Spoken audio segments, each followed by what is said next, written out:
If you're an author or plan to be one, get excited because this podcast is for you. Book Marketing Mentors is the only podcast dedicated to helping you successfully market and sell your book. If you're ready for empowering conversations with successful marketing mavens, then grab a coffee or tea and listen in to your host, international best-selling author Susan Friedman. Welcome to Book Marketing Mentors, the weekly podcast where you learn proven strategies, tools, ideas, and tips from the masters. Every week, I introduce you to a marketing master who will share their expertise to help you market and sell more books. Today, my special guest is a multiple best-selling author, survival trainer, marketer, and international rodeo champion. Brady Patterson spent years honing his skills as an affiliate manager and has supported multiple companies to scale beyond 7 figures using joint ventures, including growing the Entrepreneurs International Network from 10,000 members in 4 cities to over 150,000 members in 31 cities and 5 countries.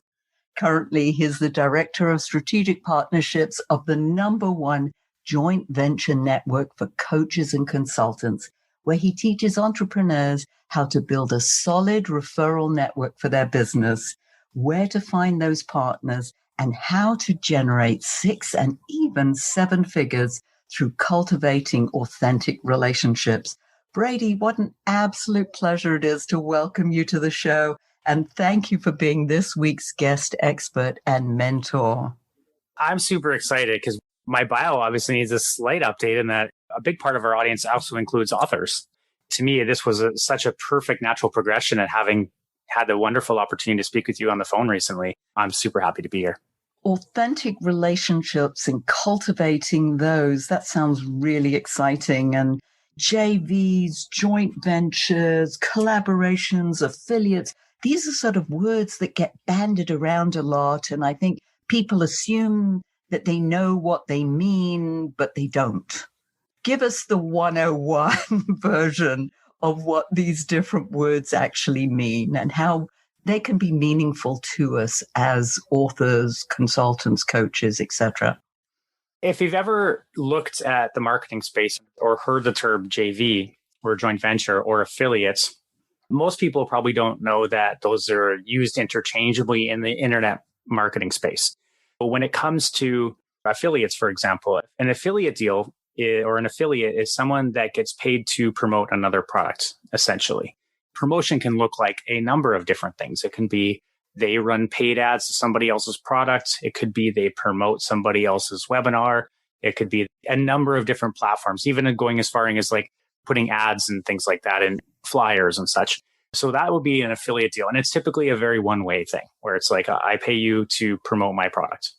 Where it gets kind of muddied is, for whatever reason, in the internet marketing space, they seem to use the term JV or joint venture, and it's used interchangeably. The traditional form or sense of the word, a joint venture, is when 2 people are kind of getting into a mutual business together or a mutual business effort.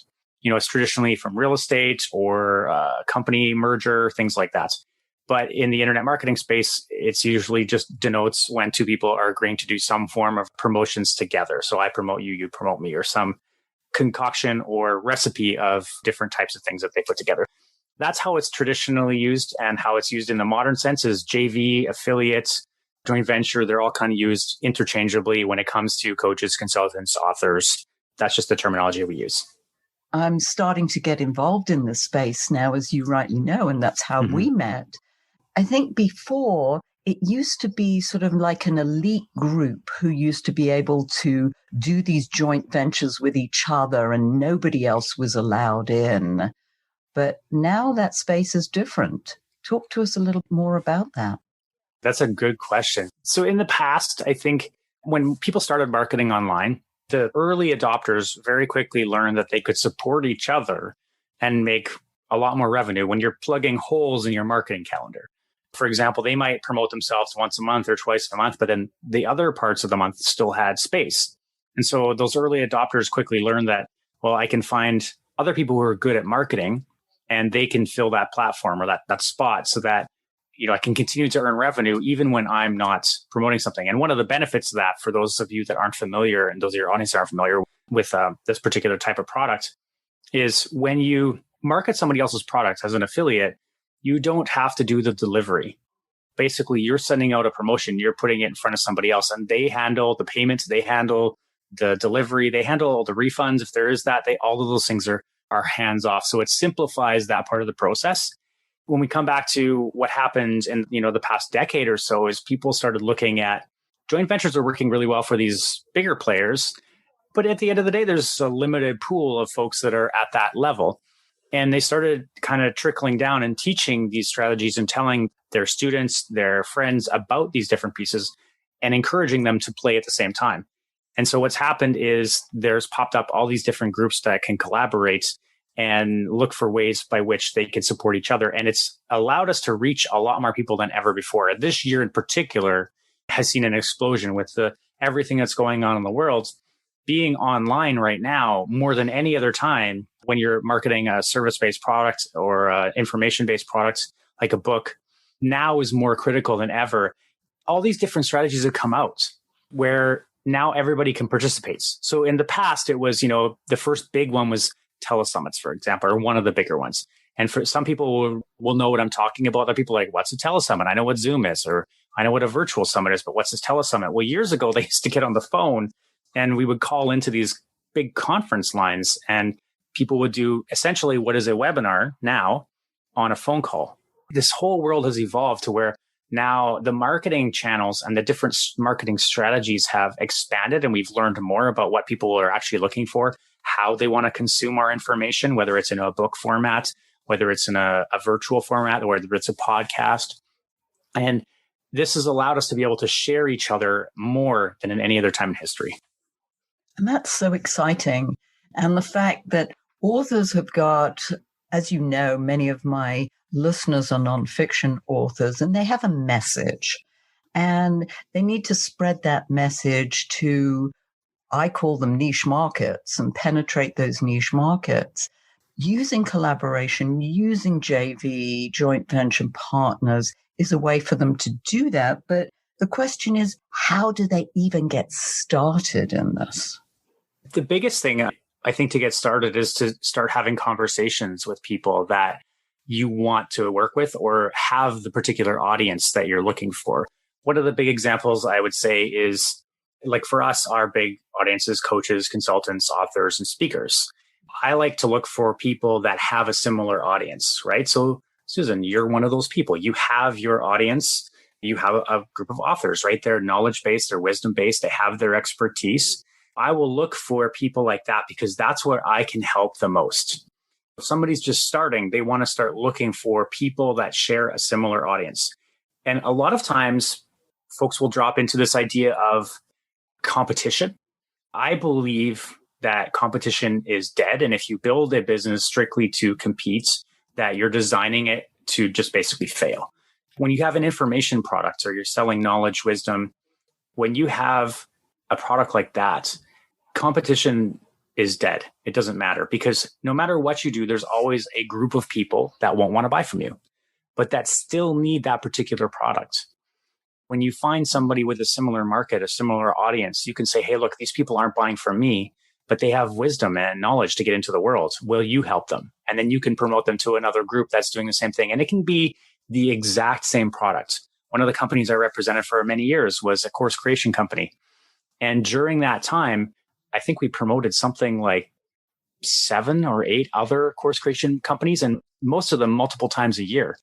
Because while the message that my client was putting out was landing for the people that were buying, there was a ton of people that loved the content but didn't resonate with him, right? Or loved him but didn't necessarily want the content. And he is trying to find where these things fit together.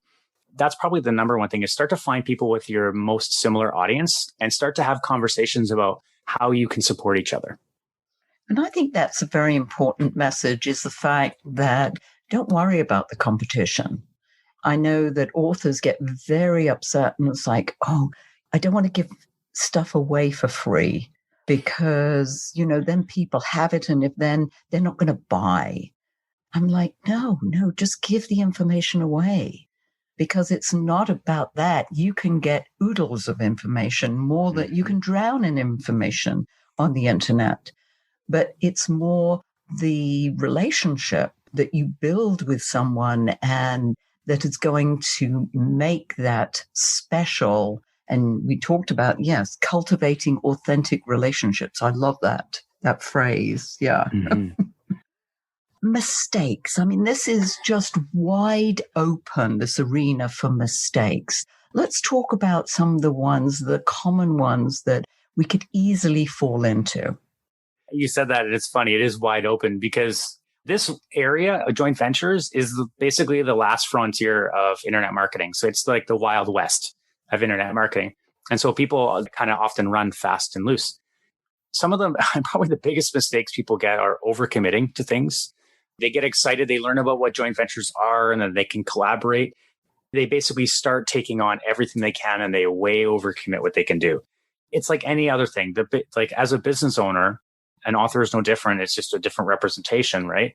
Is they need to be able to take their knowledge and market it. Well, if they're promoting other people instead of themselves, then they're doing themselves a disservice. So that's probably the first big mistake people make is promoting too many other people and not promoting themselves enough. Because while it's great to, like, you can earn affiliate revenue and things like that by promoting others, I've had a number of conversations with some of the larger players, and really they start making where the affiliate income exceeds their own income. Doesn't really happen until an email list essentially crosses about a million. You have to have a very large email list before your affiliate income exceeds your own internal revenue. And that makes way more sense to us. So that's the first big mistake people make. I would say the second one is follow-up. I would say that's probably actually the biggest mistake that people make is no matter where they get in and no matter what level they're at, because I've seen people that are very good at what they do and have been doing joint ventures for years, but are unable to do effective follow-up. And when you have poor follow-up with joint ventures, then nothing really happens and it can ruin the relationship. It is really bad for the email list and the audience that's listening to the content.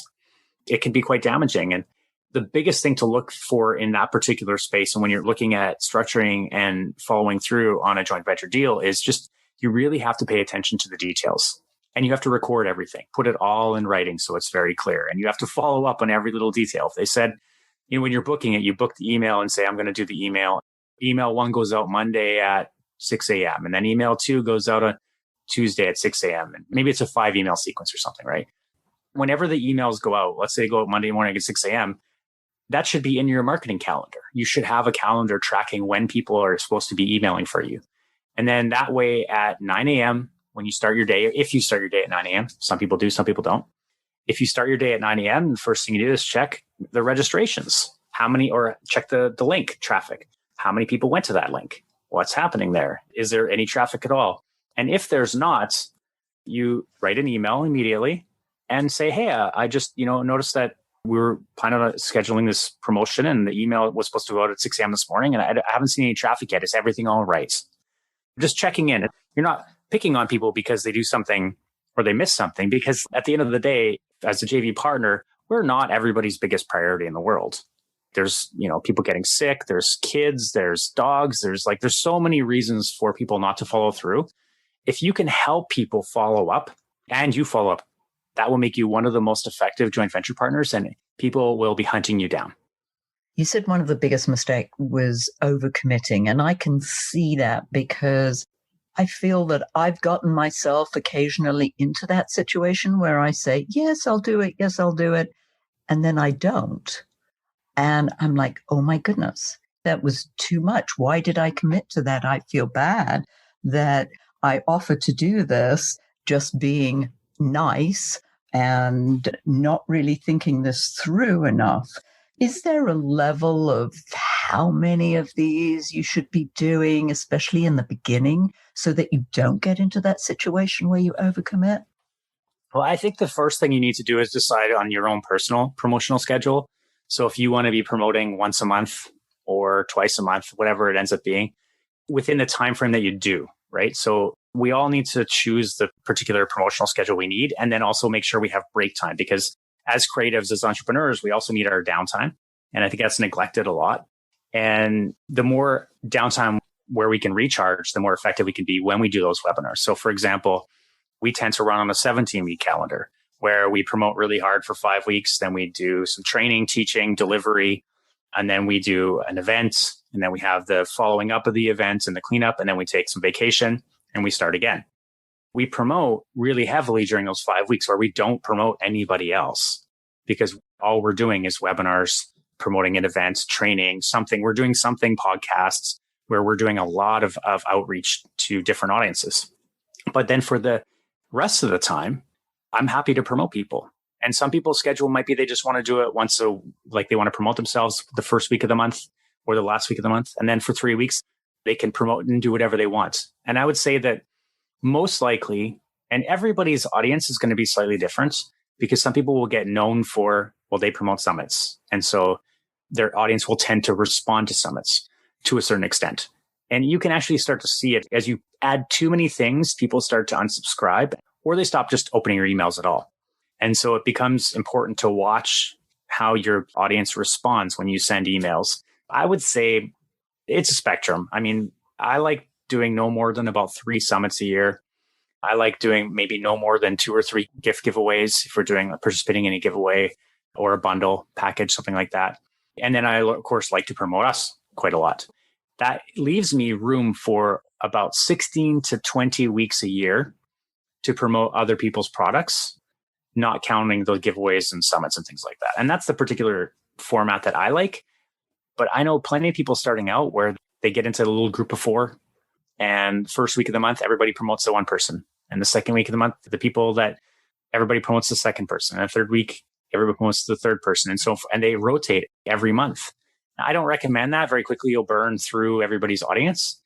But when you're first starting out, it can be a helpful tool if you form a pod and you do something like that. So you all agree that this is what's going to happen for this period of time. And I've seen authors do that where they'll choose somebody's products and they'll do some sort of book launch and they'll all get behind each other and they'll promote this person's book launch on the week 1 and then this person's book launch on week 2 and so on and so forth. So the same strategy can apply. And as you watch how they're responding, as your audience is responding to stuff, you can start to figure out what it is they like. Because you might promote a giveaway and nobody likes that. They don't respond. You cut out giveaways or you limit it to once a year. You know, you might find that they love summits and that you don't get any unsubscribes. And so you add another summit. So instead of doing 3, you do 1 a quarter. And then nobody unsubscribes. So you add a 5th one. There is a lot of testing involved to see what people like and what they don't. The biggest thing is just, I particularly like running my own promotions. I like to be the summit host. I like to be the giveaway host. I like to be the webinar host. I like to be that person because then I know that I can control the situation much more effectively. And I know that I'm going to capture all the leads from the promotion. I mean, and that one's more meta probably than, that's definitely not 101. That's, I don't know, whatever, a further level here of marketing. But if you're just starting out and you've never done a joint venture and you're looking to support or you're looking for support, finding a small group of people, and even could be 8 people. Week 1, everybody promotes 1 person. Week 2, and all the way up to 8. And that way you can just rotate every 2 months. You have a whole other audience, right? And you do that a few times and you can dramatically increase your audience very, very quickly and your reach for your materials.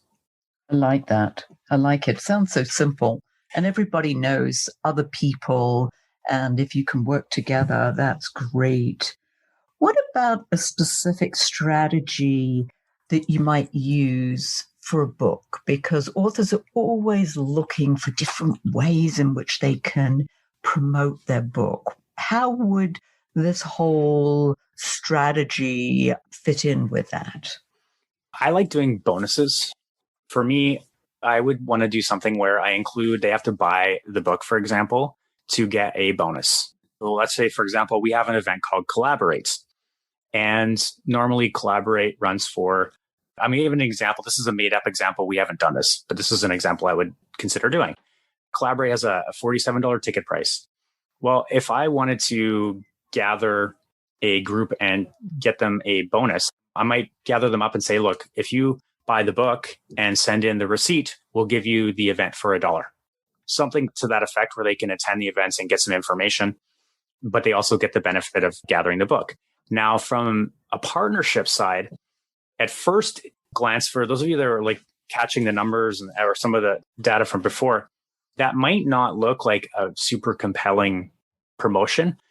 But here's what happens is at the events, you build in your affiliate side for your partner support into the event itself.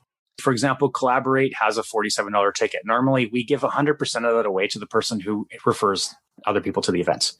That way, we're helping people by having us shared with their audience, right? So, for example, if you refer somebody, Susan, and somebody comes, I pay you $47. And it's just because I appreciate that connection, and it gets people in front of new materials, new awarenesses, new wisdom. That becomes one of the valuable things. And as an author, when you're marketing a book, if you have an event you can plug it into, like maybe you can get it included as a bonus at somebody else's events, like they can get a discount. You could even waive that. Somebody could contact me and say, hey, Brady, I want to send people to Collaborate and I want them to buy my book and do that. Can I get them $1 ticket? Well, since I'm sending you the $47 ticket upfront anyway, like when they buy a ticket, I don't mind discounting it. I mean, that's fine because it gets you what you're looking for, right?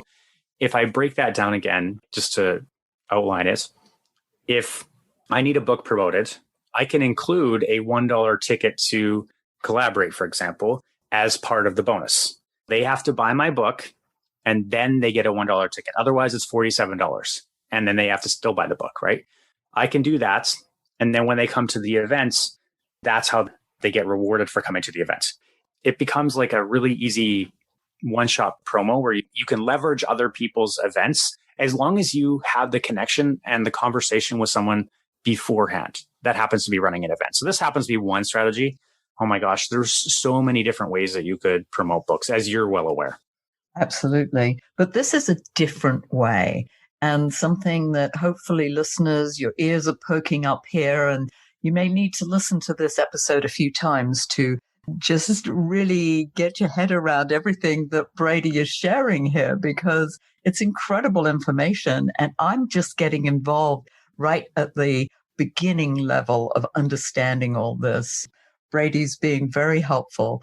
Brady, how can our listeners find out more about you and the different events you run? Take it away. Tell us how they can contact you. The easiest place to find me is on LinkedIn at Brady Patterson. You'll see me. I'm wearing black glasses. I got my curly hair. That's probably the simplest way to find me. Our events and how you find me as far as outside of that, offline, is you can check us out at the jvinsidercircle.com. Those are probably the two easiest ways to track me down. If you're interested in some of the wacky or other stuff I did, like for my bio, like, haven't done the rodeo thing for a while, but outdoorsmen and survival stuff, you can always check out my Instagram, which is just Brady Patterson. Those are probably the best ways to get a hold of me. And then if they really want to check out what this is all about and kind of dip their feet into what it is to actually look at doing a joint venture and doing collaborations, we actually run an event called Collaborate. And we bring 300 people, 250, 300 people, somewhere in that range together. They get to spend 3 days. We joke about it, but there's a truth to it. It's kind of like speed dating for joint ventures. It's like we bring people together so that they can find out very quickly who they want to work with. And we specifically do it this way in a rapid fashion, because the more people you can talk to about this, the clearer you can get so much more effectively. By the time you're going through this, when you come out of that, you know the type of joint venture partner that you want. You know how to talk about joint ventures, about your particular joint venture offer and what you're doing. If you're looking to promote a book or something like that, you can be very, very clear on all those pieces. And that makes you far more prepared. I mean, we've had people make 5, 10, 15, 20 new joint venture partners from a single event. So it's one of the most effective ways to start really getting into this joint venture world. I just attended a Collaborate event, and, obviously, as we know, that's how you and I met. And I was like blown away at the connections. And you're right, this sort of speed dating for joint ventures and partnerships. And I met some amazing people. And it's almost like I wanted to do something with all of them, but I knew that I couldn't or wouldn't because their audience isn't necessarily my audience and vice versa. But there were people, and I've already spoken with a few as a result of this. We're looking to get together and do something together. In fact, I think I've got my first collaborate event with somebody in early December. It's exciting, very, very exciting. I highly recommend listeners that you follow through, and we're going to put a link in the show notes for, is that another Collaborate event that's going on? What are we linking them to, Brady? Yeah, so we actually run several Collaborates a year, and I wanted to make sure this didn't die after a single listen. We run multiple promotions a year. This link will be active for 2021 for sure, if not beyond. And this will register for them for the Collaborates for the next one coming up. So there's one in January, there's one in March, there's another one in May, July, so on and so forth. And hopefully we really would love to have a live event again next year, but in person. We love seeing people in person. I'm missing the physical contact of people. The link in the show notes will take you right to the next event's ticket. Excellent. Yes, and the event that I went to was a virtual event, but it was still dynamic. We were broken up into the breakout rooms, and it was just like opening a gift because you just didn't know who was going to be in the room there and what exciting, adventure you'd be on. I highly recommend it. Brady, if you could leave our listeners with a golden nugget, what would that be? If you're going to do joint ventures, the biggest thing you needed to do is take your time and make sure that you follow through and cross all the I's and dot all the T's. And so the golden nugget is around structuring your conversation. And I train people this all the time. It takes an hour phone call really to set up a joint venture the first time. For your first ever call, take an hour, take your time. Because it really does take about 20 minutes to explain what you're doing to somebody. And then it does take about another 20 minutes for you to fully understand what it is that they're saying and what they're doing. And that leaves you about 20 minutes to hunt for intersections. The reason we leave this time is I've had calls that have stretched for, we're at like 56 minutes into the call and I can't find anything yet. 57 minutes. And I'm like, I feel there's something here.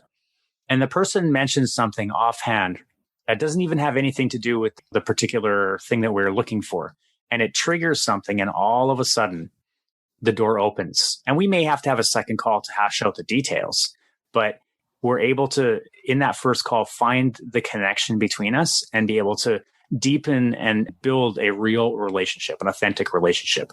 And that way, anything after happens much more easily, much more quickly. And the other calls don't even have to be calls. The follow-ups can be through email and things like that. But that first call, you really want to get to know the person that you're talking to. And that's what I would recommend as a golden nugget, is really just take your time. Yes. And having experienced that just recently, where I had that conversation and I had exactly the same this reaction. It's like, I'm not sure that there's anything. And then all of a sudden, this lady was giving me contacts and we were sharing information. And I was like, okay, that's what it's about. Yeah, you just never know. Brady, great wisdom. Listeners, as I said, you're going to have to listen to this episode a few times to really get your head around everything. But take the plunge, it's worth it. And it can be very lucrative too, from judging what Brady's able to do and what he's been able to help people with, generate 6 and even 7 figures. That's quite something. Any event. Thank you. And thank you all for taking time out of your precious day to listen to this interview. And I sincerely hope that it sparks some ideas you can use to sell more books. Here's wishing you much book marketing success.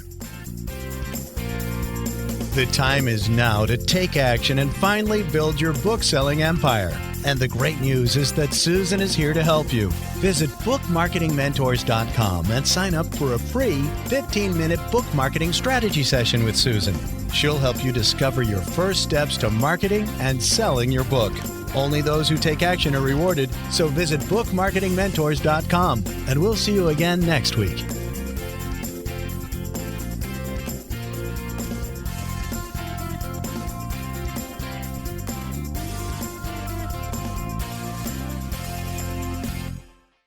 This podcast is a part of the C-Suite Radio Network. For more top business podcasts, visit c-suiteradio.com.